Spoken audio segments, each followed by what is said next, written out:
Well, it's great to see you. We will now begin the conversation today, and I'm particularly delighted to share that not only will Srijna, one of the authors of the paper, be making the presentation, we also have two very senior officers from Government of India who've actually done the work with the government, who will be able to come in and speak about what the study really means, what are some of the challenges that have been addressed, and what are some of the issues that we still need to address. So, by way of a quick introduction of speakers, first we'll have Srijna Dixon, who my former very dear colleague. She has worked with Asian Development Bank, with UN Women, and with a host of other organizations. She studied from London School of Economics. Srijna and I had co-authored that paper, which Srijna will be presenting now. So she'll be going first. And after that, we have Ms. Vijay Lakshmi from Government of India, who is right now the Principal Secretary with the Government of Bihar, but has had an illustrious past. She has worked for 24 years in administration, worked extensively on a host of issues ranging from agriculture to women's rights. So it will be really a pleasure for us to hear from her on her take on what this really means in day-to-day functioning of a government. And after that, we have Mr. Siddharth, who is the Principal Secretary with the Finance Department. And I'm particularly pleased to welcome you, sir, because in all the work that we did on gender responsive budgeting, and before working for Amnesty, I used to head UN Women's work on gender responsive budgeting for Asia Pacific. We saw that in country after country, what really makes GRB or gender responsive budgeting work is if and when Ministry of Finance comes and joins hand with the Women's Ministry. So it's really great to have you part of this conversation, and I'm hoping that it's not just this conversation. In the implementation of GRB work in Government of Bihar in the coming years, your leadership would really be appreciated. So with those few words, let us begin. Srijna, over to you. 25 minutes, please. And Srijna, as I mentioned, will be presenting on the paper that we wrote, which is a roadmap on gender responsive budgeting for Government of Bihar, with the support from IGC and ADRI. Thank you. Srijna, over to you. Thank you, Yamini. Good evening, everyone. I want to take the opportunity to thank and welcome my fellow panelists, Dr. Siddharth and Dr. Vijay Lakshmi. Over the course of next 20 to 25 minutes, I will be taking us through the IGC India study on a roadmap for closing gender gaps in Bihar, gender responsive budgeting. I also wanted to share that we conducted this study last year between May and September, and the slides that I will be presenting have detailed information from the report, which is now out in the public domain and was published by IGC in March this year. So I'm going to just run through the slides in the interest of time, the 25 minutes that I have allocated. And I hope for those of you who are interested, this PPT and the report can be shared, and more importantly, that we will have more discussion over the Q&A during this webinar.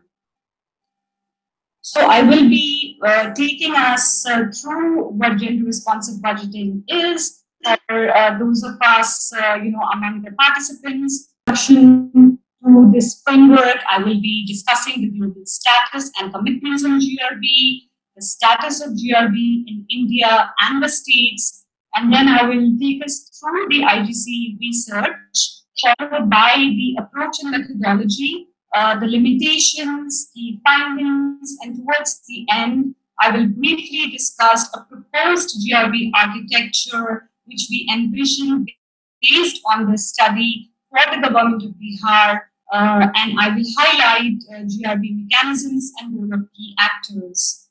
So gender responsive budgeting, it's primarily about mainstreaming gender in a government's planning and budgeting mechanisms and processes. It is a critical global accountability framework to help governments plan, allocate, and program their resources in line with international and constitutional commitments on gender equality and women's empowerment. Throughout this presentation, I will be using the acronym GEVE for gender equality and women's empowerment. So this slide presents the global trajectory and commitments on GRB. In 1979, the UN General Assembly adopted the Convention on the Elimination of all forms of discrimination against women, and I believe that the CEDAW foregrounds the work on GRB. In the 1980s, the first initiatives on GRB were undertaken in Australia and South Africa, and this was followed in the 1990s by GRB being formally institutionally recognized in India, wherein the 8th five-year plan mentioned gender budgeting. In 1995, the 4th World Conference on Women adopted the Beijing Platform for Action, which highlighted 12 critical areas for gender equality and women's empowerment. And at the 20th anniversary of the Beijing Platform for Action in 2015, it was highlighted that there was inadequate allocations to effectively achieve these 12 critical areas of intervention. In 2005, the Government of India presented the first gender budget statement, and over the course of this presentation, I will have more to share on the GBS published by the Government of Bihar over the last, over the last decade. GBS, these are documents, statements that present proportionate budgets on GEVE across the schemes and programs dedicated to promoting gender equality and addressing gender gaps. In 2015, the UN member states adopted the SDGs with the standalone and cross-cutting SDG 5, the goal to achieve gender equality and women's empowerment. And this goal has a specific target on gender budgeting. And the same year,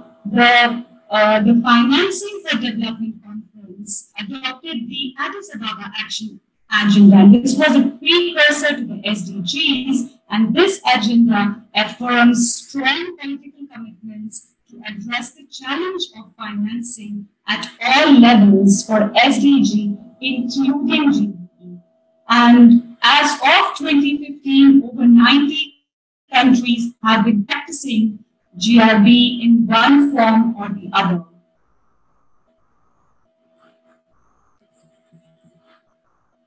In 2017, the Secretary General of the UN set up a high-level task force on financing for gender equality.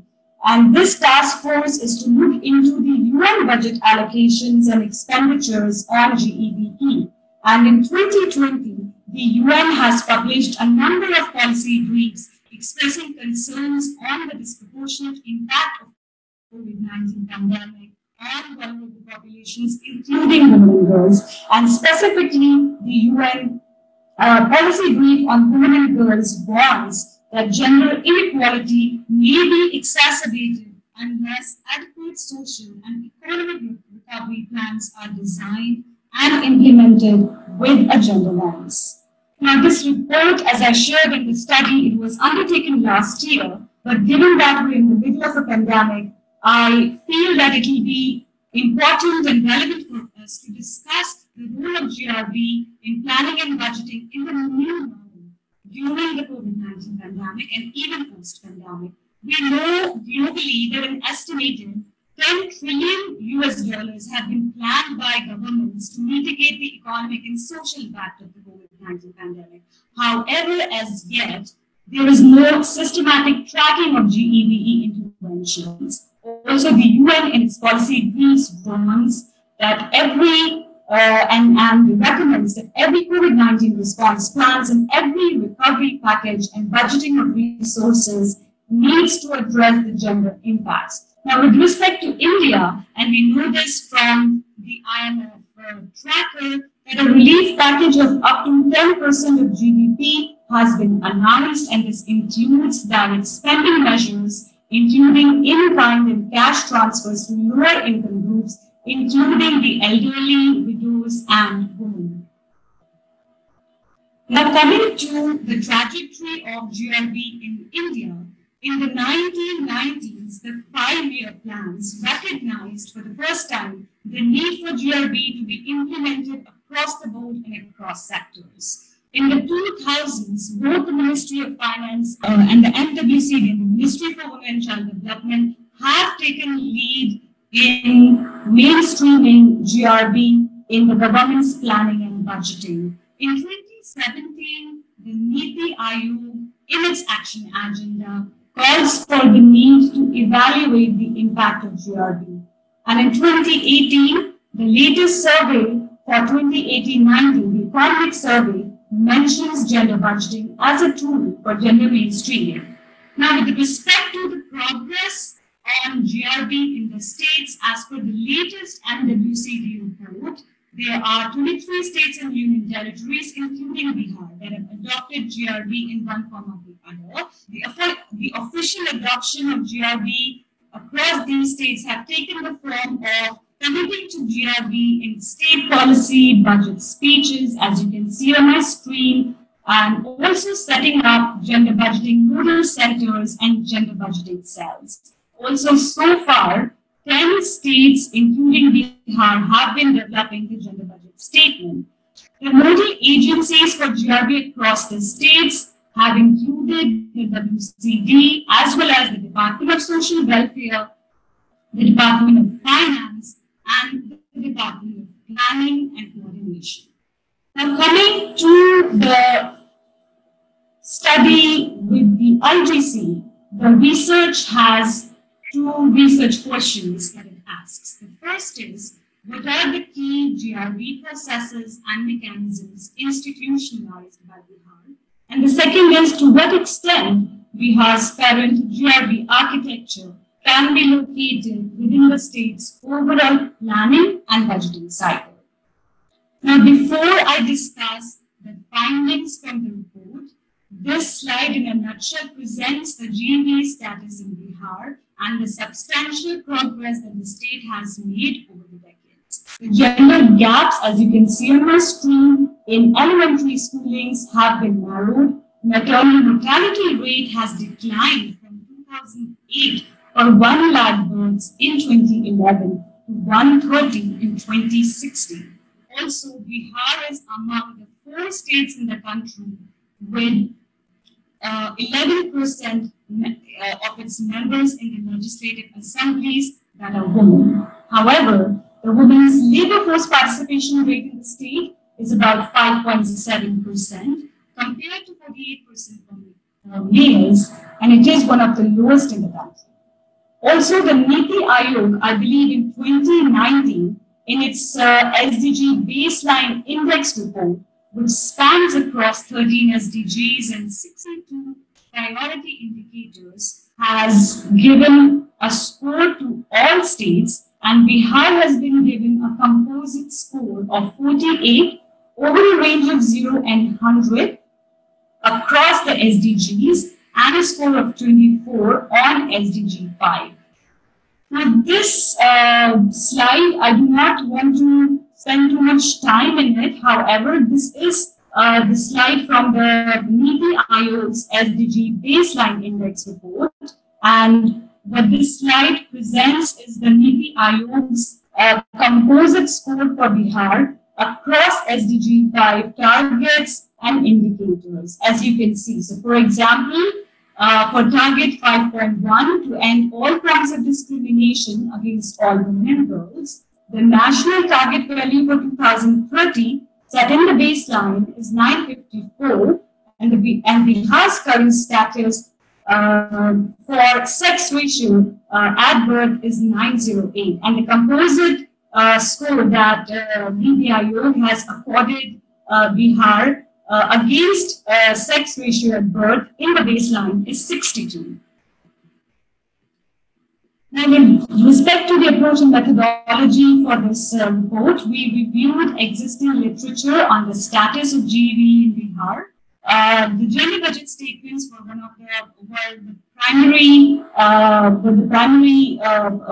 mechanisms for mainstreaming GRB in the state. So we scrutinized the GBS over the past decade from 2009-10 to 1920. And in the following slides, I will discuss some of the findings with you. Also, we established linear correlations between gender budgets as presented in the GBS and some macro level fiscal attributes.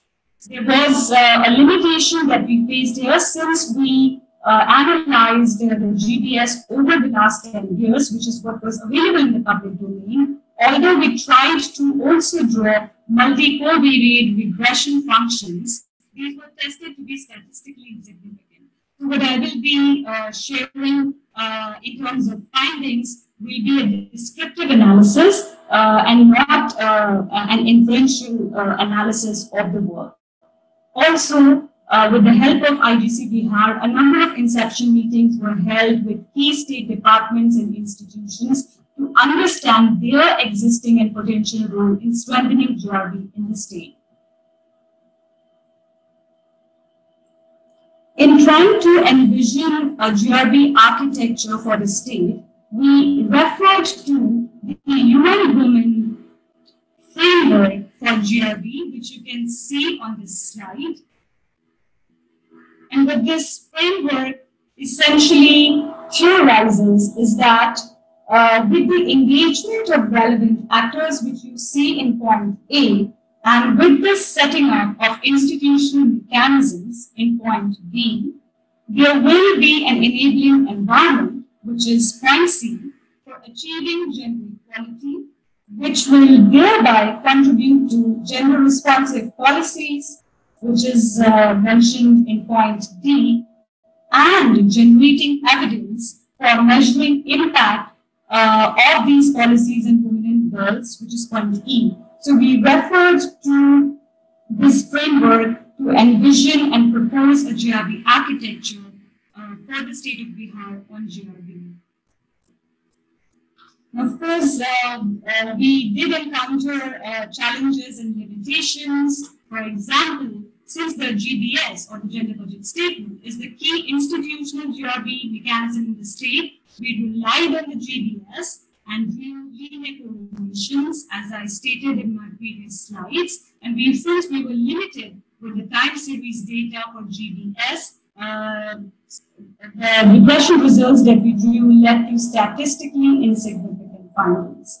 Also, data at output level results, which was requested for some schemes, was not sex segregated and lacked gender statistics. And for that reason, we used a couple of examples of schemes from the Social Welfare Department, and I will be sharing two such schemes with you to illustrate the output level results for the schemes on gender equality and empowerment for the state of Bihar. So with respect to the GRB status in Bihar, Bihar is one of the flag bearers, if I may say, of GRB across other states in the country.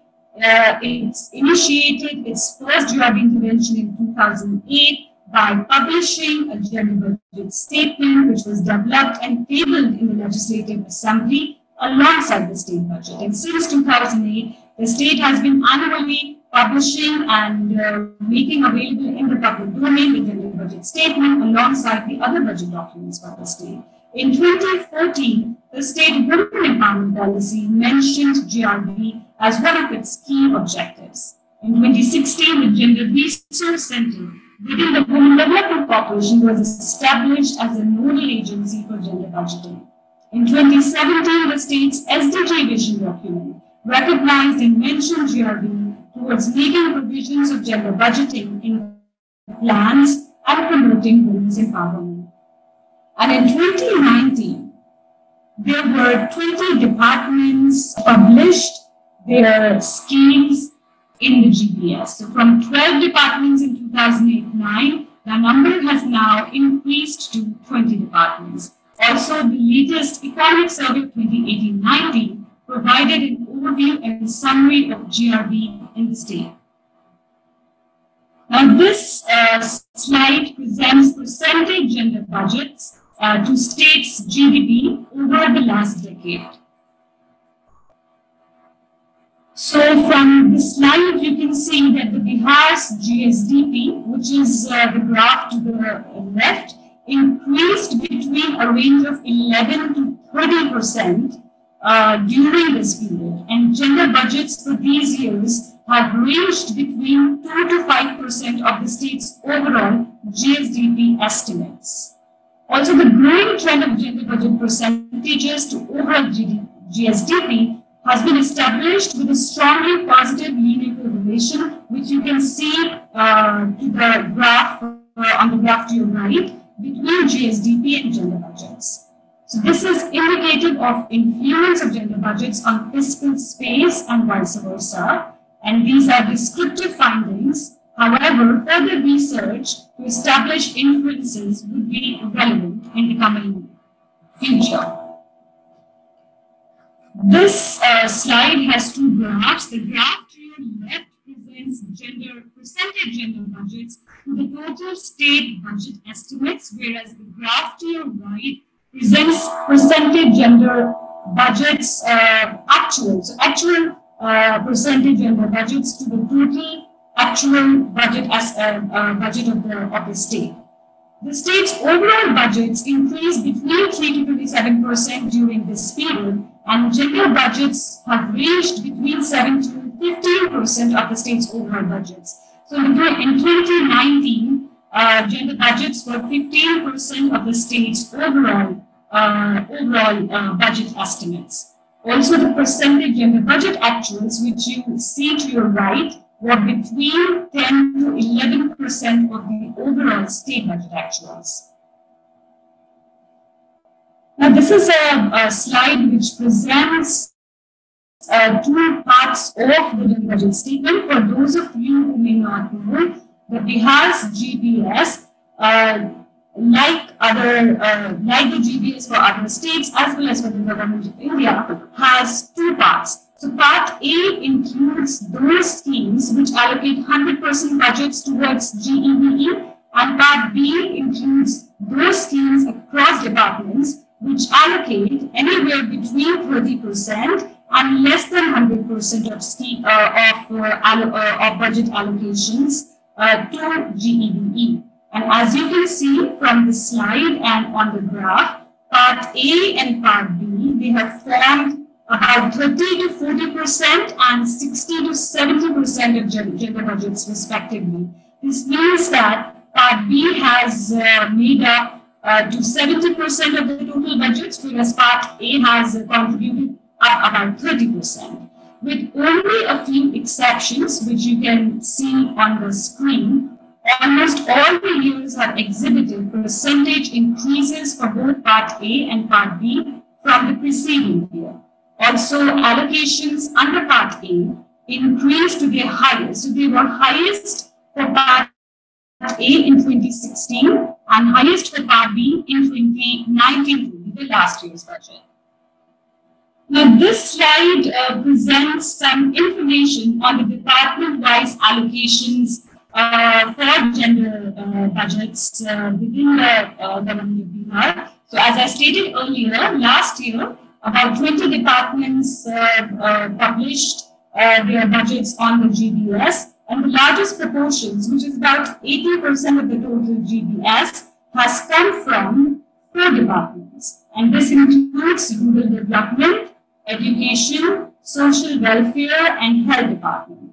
And about half of all departments, so about 10 departments on the GBS, contribute less than 1% each to overall GBS. Now, in the study, we also attempted to track output level results vis-a-vis the allocations and expenditures. The GBS does not respond corresponding output results against scheme-wise general budget allocations.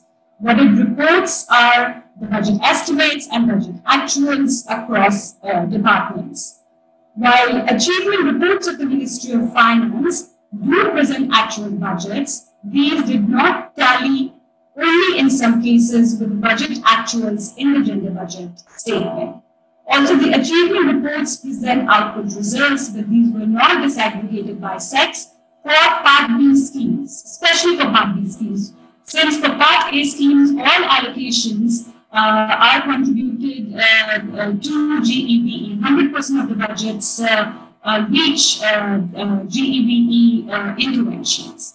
The study, in that case, and encountering these limitations, the study then assessed a couple of schemes of the Social Welfare Department where proportionate sex disaggregated outputs were plotted against budgets in the GBS. And I've taken two examples of these of the schemes from Social Welfare Department. In the report, there are about 8 schemes which have been analyzed. So on your screen, you see the Mukhyamantri Kanya Vivah Yojana. Now this is a scheme under Part A, so 100% allocations towards GEVE. As you can see on your screen, the budget in 2014-15 was highest and it was lowest in 2016-17. And the corresponding number of beneficiaries as a result declined almost by 80% between these years. Also, actual budgets reduced in 2015-16, and this was followed by an increase in 2017-18 with corresponding changes in the number of beneficiaries. The second example that I have of the Rajya Vridhavastha pension or the state old age pension, which is a scheme which is mentioned under Part B. As you can see on your screen, the budget increased significantly since 2013-14 for this scheme. However, the share of general budget has remained about 30% over the years. And this share has been taken from the general budget state, from the GBS estimates. And the GBS, for almost all schemes in the Part B, allocates estimates of up to 20%. However, in some cases, and for a number of schemes, this percentage allocation may be even higher. For example, this particular scheme of the state old age pension. Now, based on the framework and the findings that we assessed, we envisioned a GRB architecture. What you see on your screen, this is a proposed architecture which draws convergence between the state's planning and budgeting cycle and the GRB 5-step framework. So the GRB 5-step framework is globally one of the widely used GRB tools, and the 5 steps include a general responsive situation analysis, followed by analysis of policy, budgets, analysis of outputs, so that's the 4th step, and analysis of outcome level results. So what you see on your screen is a proposed architecture which juxtaposes the GRB 5-step framework to the state's planning and budgeting cycle. So as you can see, the outer circle has a number of GRB actors, such as planning, women development corporation, BPAT, which is the state's training institution, 9 departments, and state legislative committees, as well as the civil society organizations, which can be thought of to play an overarching role in mainstreaming and institutionalizing GRB within the state's planning and budgeting cycle. And these key actors can also hold institutions, mechanisms, as well as processes to account for gender mainstreaming. Also, some of the other key actors, significant, important key actors, including the finance and the Auditor General's Office, they may be viewed to play specific roles in the budgeting and auditing process. I am almost nearing the end of my presentation, so this is the second last slide. And so what this slide presents are the key actors in the state, which you see to your left, with their current roles based on the inception interviews that we had with these actors, as well as some of the literature that we reviewed. And it presents the proposed GRB roles and responsibilities, which can be seen as recommendations from the report. So I would just read out, in the interest of time, I would just read out perhaps one or two key actors. So for example, if I look at the Department of Finance, which plays a substantial role in consolidating gender budget statements at the moment, one of the proposed GRB roles for the department can be to use GRB in planning and budgeting and going beyond the GBS. For the Gender Resource Center, which is the nodal center for GRB, the center can work in tandem with the GRB institutional actors in implementing a GRB operational policy or a roadmap on GRB. So what we are trying to do through this report is to come up with a broad sketches, of a roadmap for GRB, which can be consolidated and which can be finalized, based on taking up, critiquing, some of the findings of the report. This is the last slide. Hence, are the 4 planning and budgeting stages, which are pretty much universal, for globally for all governments as they plan their budgets, and it includes formulation of budgets, legislation, implementation, and audit.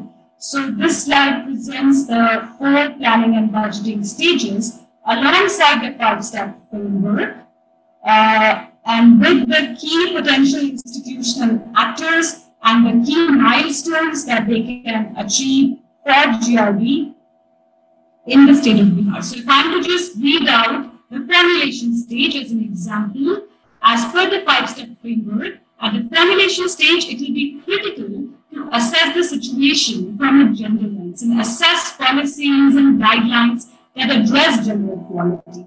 And some of the key institutional actors which are already playing a significant role for mainstreaming GRB in the state are Finance Department, the WDC, line departments, legislative assembly committees, and rights holders, and the state training institution, BIPAR. And some of the key milestones that we envisage for the formulation stage are GRB policy frameworks, as they are mentioned in the state's SDG vision document, in the state's women empowerment policy, that they are aligned with institutional mechanisms, and that these institutional mechanisms go beyond budgets and track output and outcome-level results, and also engage with rights holders in the GRB architecture.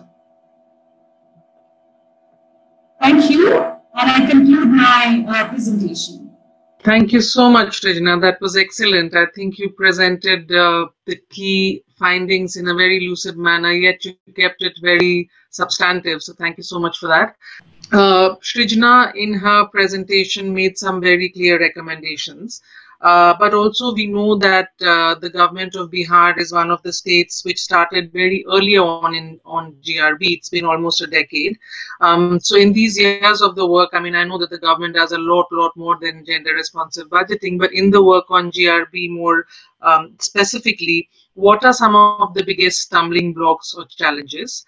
And what steps do you think could be taken to mitigate some of these? So the first question is, 10 years of GRB in Bihar, what do you think are some of the biggest stumbling blocks, and what are some of the ways this could be addressed or mitigated?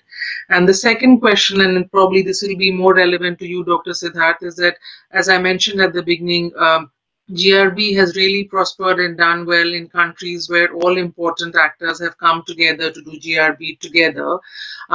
So in the coming together of Ministry of Women and Child Development at the state level, I understand it will be the Department of Finance, the State Planning Board, women's groups, etc. So in that coming together of relevant actors, where do you think Bihar has reached, and what more could be done to get all these important actors together on one stage to implement GRB in a much more stronger way?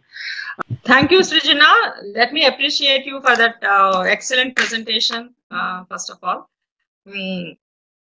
You asked me a specific question about what are the three major stumbling blocks in the way of implementation of GRB, or the GRB experience so far in Bihar, because it's been now almost a decade, more than a decade. We have started in 2007-8. So to my mind, there are serious stumbling blocks. In fact, even though we have done a lot of work from 7-8 onwards, there's been a lot which has been done in terms of bringing in gender equality in various sectors. And the focus has been more on education in terms of providing incentives for girl students in terms of cycle yojana or uniforms or textbooks or whatever. But otherwise, if you actually see that there are only 4 or 5 major departments where you actually see gender budget, or where you actually see programs for women where there is a budget. See, first of all, you should have programs, then only you can make a budget. Or vice versa also happens sometimes, that you can actually plan and make a program, and then you can plan and have a budget, and then also think about a program. That also can happen sometimes. But basically, if you see, there are only 4 or 5 departments: rural, as you mentioned in your presentation, also rural development, education, social welfare, health, etc. There are these are 4 major, and education, of course. These are 5 major departments which have substantial number of programs for women and girls. So it is so obvious that they have the gender budgets also in place. But other departments, it is very difficult. Gender budget orientation workshops, 3 days residential workshops for budget officials, like that. Lot of hard work has been gone into in Bihar through Gender Resource Center. I hope the Gender Resource Center continues in future and works the same way in the future too.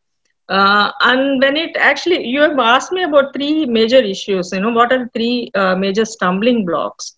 One is the very important factor is the institutional mechanism, or the institutional development, or what kind of institutions we are making for this issue.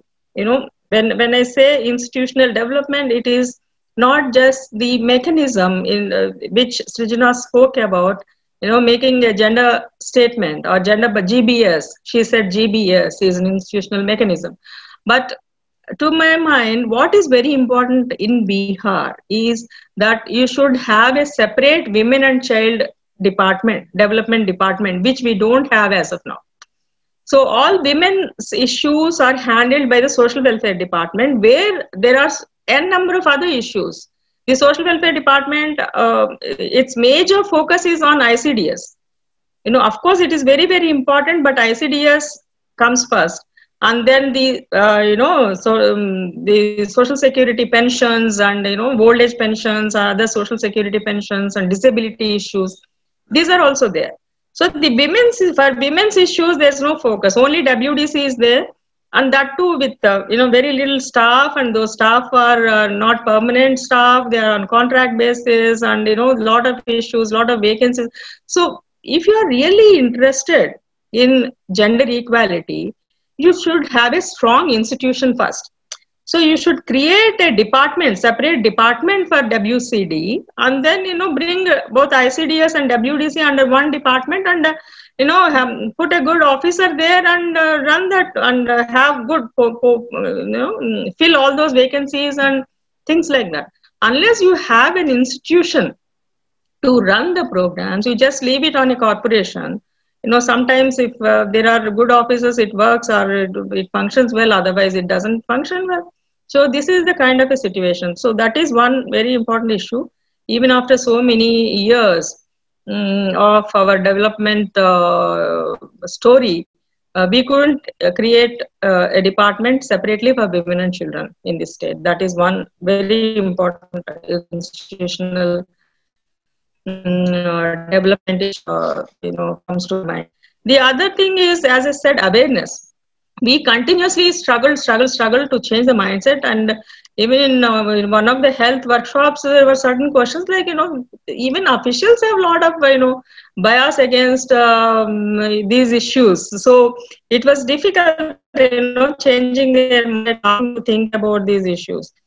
Number three, it is not about, it is also not about just making a budget. Whether a particular department makes a budget or not, that is not the issue. The issue is various governments' policies and programs, whether they effectively look at women's issues and analyze for the, analyze and see for its effective implementation for welfare of women, for development of women. Whether that is happening or not, that is also very, very important. People think that budget, okay, gender budget means, okay, we will allocate some budget, that's it. It is not that. It is the overall implementation and effective implementation when it comes to women. Because women are 50%. See, only 4 or 5 departments may be having major budgetary allocations for women-oriented programs, because those are the departments which run. But there are so many other departments which do not have allocations, which do not have programs, but women are 50% of the population. So you have to actually look at those departments' programs also from a gender lens. For example, Urban Development Department. Whether Urban Development Department focuses on women's safety and security issues, whether they're, urban, because urban centers are the now major centers for crime and violence also, across the country. So, these safety aspects of that comes under urban development, whether they have a program or not. If they don't have a program, let us have a program and let us have a budget for that. So one should actually look at, I don't want to take much of your time, but what I'm saying is that each and every department has to look from the gender lens to understand the issues of women concerning or coming under the purview of that particular department, and have more programs and have more budget. It doesn't take much of wisdom to actually go into those things. These are commonsensical, simple issues. The third stumbling block, you asked me, this third stumbling block is data. See, we still don't have gender disaggregated data across various departments, across various sectors. So unless you have gender disaggregated data, you can't have a you can't have anything. Like data is the basic thing. Unless you have data, you can't have informed policy making. You can't have better analysis of what is happening on the ground, and based on that, you can't have good policies. So we have to actually, in the bureaucratic mindset, you have to bring in this understanding about data. How you understand data, how you analyze data. Data analytics are very important now. So we have to actually change this kind of thing, what is happening now, that people are not bothered in various departments that what is the data concerning women. Not only women, but in general also, you don't have much data. Even if it is there, there's no one to analyze the data. And even somebody analyzes it, nobody actually thinks of making future policies based on that analysis. So one should actually, get into that mode and analyze data, gather data. And gender disaggregated data, I'm very, very sure we don't have. So that is the third stumbling block. So these are three major stumbling blocks. Absolutely brilliant, Dr. Vijayalakshmi. That was like a breath of fresh air, but you also hit the nail on its head. I mean, these are precisely the issues that we had seen in country after country, which were implementing gender responsive budgeting, the lack of sensitization, the fact that we have very few departments focusing on women's programs, and even when programs are there, they're so understaffed. Where is the staff? and the pertinent issue of data. So thank you so much for that. I do see colleagues have raised a lot of important questions. So before I go on to you, Dr. Siddharth, I'll just take these questions as well so that you could respond to any of these that you wish to.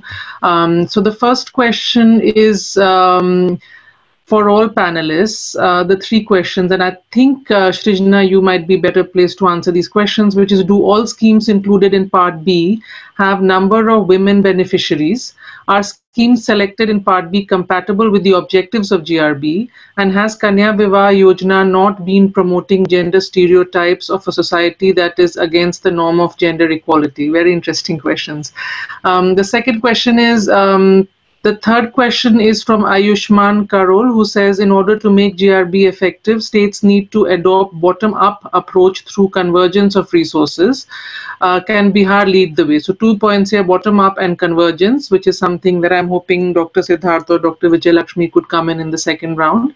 The next question is regarding a very, very important issue, which is domestic workers, which is a highly feminized sector in India. As we all know, the women are in the informal sector, and India has not ratified the ILO convention regarding domestic workers. Does Bihar have has Bihar allocated social welfare? Sorry, has Bihar allocated social welfare boards for domestic workers? What is the situation of these boards? So how do we basically address the issue of domestic workers? Something, Dr. Vijayalakshmi, you might want to take up.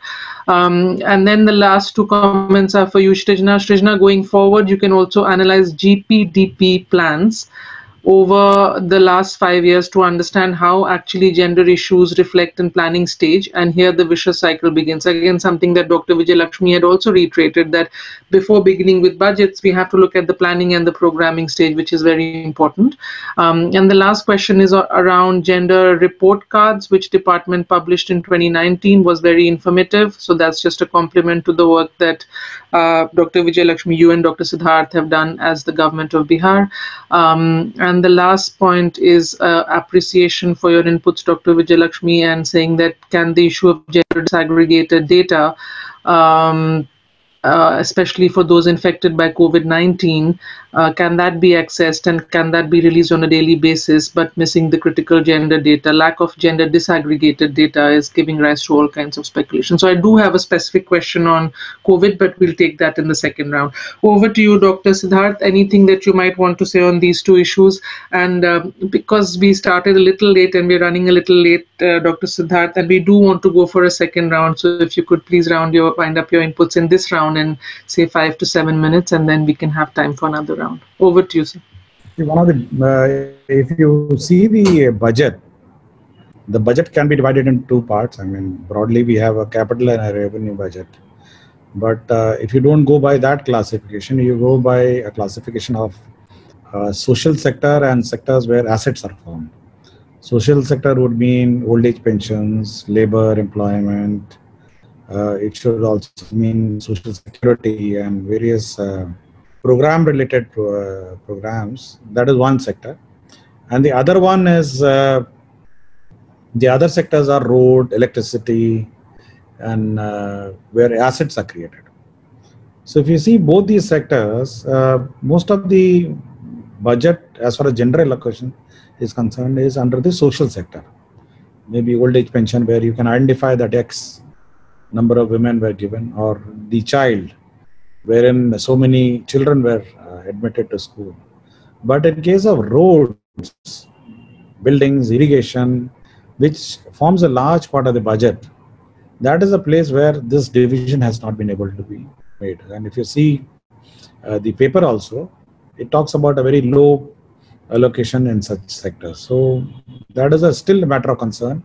And gender budgeting also needs to look at as to when assets are created, how do we apportionate that portion of budget into a gender budget. So we can't, say that, okay, so many women are sitting in so many rooms, so that belongs to gender X, or the other number of rooms created for gender Y can be taken as expenditure under gender Y. So I think that homework also needs to be done, and it needs to be relooked how asset creation departments, the budgets are to be apportioned. So could be a different study, and internationally also what the practice is.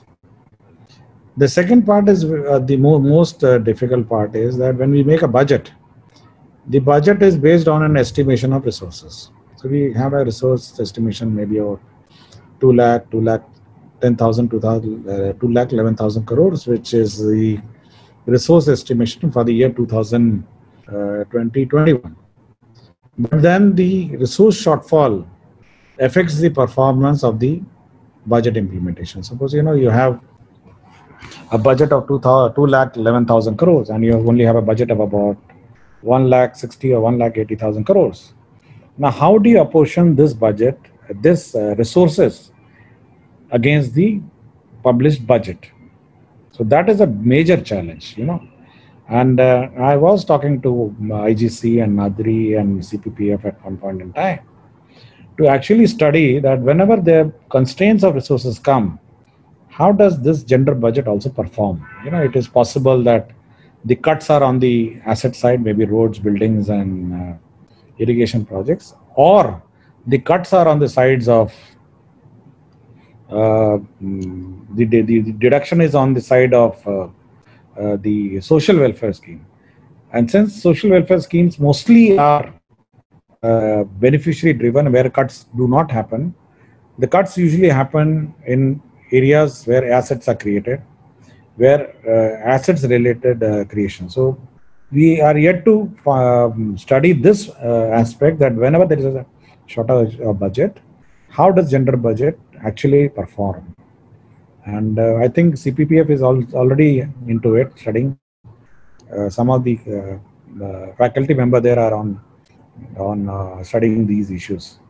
So the major challenge as far as budget as on date is concerned is when resources and the published budget don't match. And I think the paper as on date doesn't address that issue. It does talk about an outcome budget, but the outcome budget is as a result of the fall in resources. And it's basically when the resources fall, it's a push and pull system in the finance department, who pulls and who pushes. So those priorities are decided by push and pull. So I think we need to have a deeper examination on those issues. And as far as other, I see only these two broad major challenges. And what Vijayalakshmi has talked about is that most of the general allocations relate to programs. And if there are no programs or gender, then the gender allocation against such departments show a reduction. So that's all I have to say. That's excellent, Dr. Siddhartha, and thank you very much for drawing attention to the important area of asset creation and the questions around how do we apportion those. I think these are some of the issues that people who work on gender budgeting and gender need to look at in the future. So thank you so much. Last question is really around the fact that COVID has changed the world we live in, right? I mean, nobody had anticipated in January that this year would look like this for now. And while COVID has posed new challenges, it's also true that it has exacerbated existing inequalities, whether it's on the lines of gender, caste, etc., daily wage earners, people in the informal sector, etc., etc. So, is there anything that we can use from the body of work on gender responsive budgeting to address some of the issues that have become so relevant in the post-COVID world today? First, let me invite Dr. Vijayalakshmi. Dr. Vijayalakshmi, 2 minutes, ma'am. We're running out of time. There are so many questions. So the time is very much limited. What do you want me to, focus on? There is a question which said that a gender report card. Who prepared that? We prepared that gender report card, and we have released successively for 2 years, 2018 and 2019. The 20 report card is also ready now. WDC has published it. It's quite informative. Of course, with the BMGF and CCC support, we could do that. Yeah, but there are so many other questions. The one on domestic workers, maybe, and the one on data, post-COVID data, which could be disaggregated by gender. Yes. social welfare board thing? Because No, domestic workers. Domestic. But there's one question on domestic workers, which is a very feminized sector, and how can we address some of those issues? Or the question around COVID's data being sex disaggregated. No, we don't have any. No, because I don't know whether health department has gender disaggregated data on COVID. I do not know about it. And the domestic workers issue comes under labor department. So I do not know whether they have gender disaggregated data in the labor or not. Sure. Yeah. Sure. That's fine, Dr. Vijayalakshmi. It's really most helpful. Dr. Siddharth, would you want to come in for the last 2 minutes, and then I'll give the floor to Srijna for her closing comments, and then over to Dr. Prabhat Ghosh for the closing remarks. Really, pick the question on COVID-19, and I do want to say that the data that is being generated at the moment. So there are a number of trackers, including the International Monetary Funds, the World Bank tracker, even the WHO's tracker, but very few trackers, which are tracking policies from a gender lens.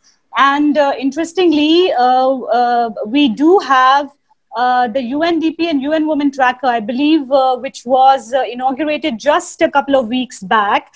And I do want to say that the issues and the challenge with data that we have talked about spans actually across countries. So as per the UNDP tracker, 195 countries that were tracked.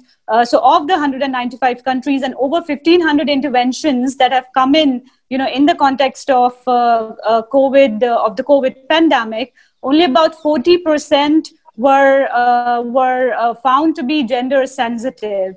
And of course, the UN and even the government are highlighting the increasing incidence of gender-based violence. With respect to, I believe this is a critical area for GRB to help reconfigure, re-engineer our existing data systems, as Dr. Vijayalakshmi had also said, especially given that, at the moment we have, we do not have the systems and even the multilateral trackers which are tracking these policies from a gender lens, barring a few. So I believe there, GRB has a critical role to play, all the more critical role to play, not just during the pandemic, but also post-pandemic, to reconfigure our data systems. Thank you. Excellent, Srijna. I do want to acknowledge that there are a couple of other very interesting questions on the GRB training pedagogy, and there's one on the Sexual Harassment at Workplace Act. I think it'll be good, Kumar, if your team could then channel these questions to Dr. Vijayalakshmi later. But thank you so much, colleagues, for joining. Before passing on to Dr. Prabhat Ghosh for closing remarks, I do want to appreciate the work that Kumar and his team have pulled together in getting all of us together for this conversation, which I thoroughly enjoyed. Over to you, Dr. Prabhat. Thank you very much. I must thank all of you, especially for organizing the whole thing in such a beautiful manner. The presentation was there by Srijna. One thing I want to tell you that you must be knowing, but for others, gender budget is not made as a budget and then added to the overall budget. It's the other way around. The overall budget is made and someone from among the professionals call out the gender aspects of the budget. Okay, that's how it is done. This exercise is done actually by Dr. Barna Ganguly, my colleague at ADRI. Unfortunately, Barna is not here. Otherwise, she would have been greatly benefited by the presentations that Srijna made and the discussions that we had. Another thing that I must tell you that, you see, my own experience, I'll just give you one comment, I won't be very brief. One institution or one practice which is going to make a lot of difference to the women empowerment is the phenomenon of women self-help groups. Okay, Bangladesh experience is there. Even within India, if you see Andhra, there the women empowerment has taken considerable improvement because of the wide case of self-help groups. But unfortunately, this does not fall within the scope of GL. So there is some conceptual problems about So with these words, I again thank you very much, all of you, and I take these whole lessons to our colleagues in Agri, who does this general budget exercise, especially Dr. Bangali. So thanks you all again.